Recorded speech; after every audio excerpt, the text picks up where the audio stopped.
The following program contains mature subject matter not suitable for young viewers and graphic images that may be disturbing. Viewer discretion is advised. How would you react if you woke up and your entire life had suddenly changed? Would you be able to rise above? Our next guest story of survival sounds like a suspense movie, but it's all too true. And what you're about to see and hear may horrify you. I honestly thought that my life was over. And the man was standing above me, and he was slapping my face as hard as he could. And he kept telling me, please stay with me. I remember saying, I don't know what's going on, but I want to go home. And he said, you can't go home. You've just lost your legs.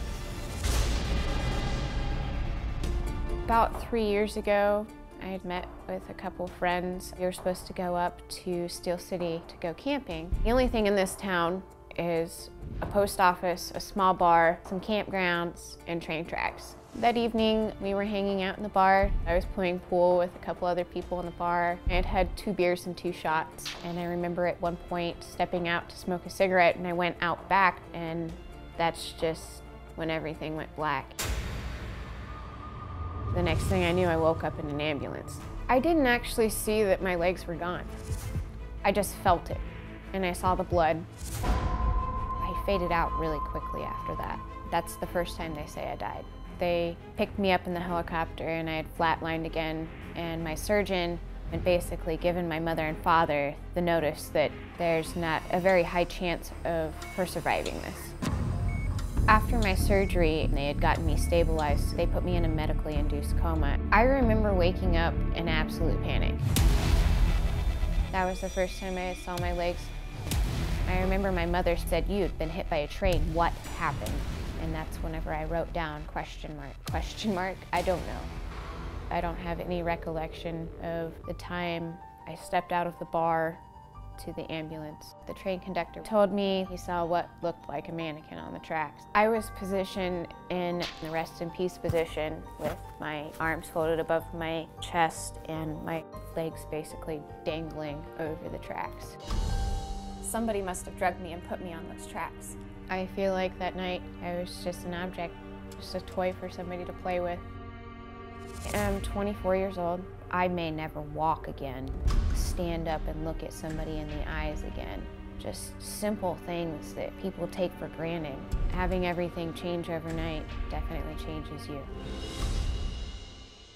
Mandy joins us, and boy, you've been through so much, and I'm sorry for all of that, and obviously still going through recovery. What's been the toughest part of recovering from that, everything that you went through? I would say the toughest part of the recovery was obviously in the pain management. I had to be re-amputated about almost a year after my recovery due to regenerated bone growth called osteoregenesis. And beyond that, just learning how to readapt to every little thing. Just picking myself up off the floor and putting myself in a chair was different. Getting into the shower was different. How to approach people was different. How to get, people to understand that you don't need to meet me on my level. It's okay. I'm still a person as well, so. Does it make it harder for you not knowing what happened that night? It really does, because there's so many unanswered questions with that, and I feel like a lot of it just went down the drain and died with the gentleman I was with that night. I understand the police kind of just dismissed this case and well, they called it a suicide attempt, to commit right? suicide. Yes, they wrote me off as a suicide tally, and my mother and I, we tried to reinvestigate the case after we realized that nothing was adding up, and nothing ever came from it. It was very hush-hush. And you really think that someone spiked your drink, and that's why you don't remember? And I have no doubt that something happened that night to my drink.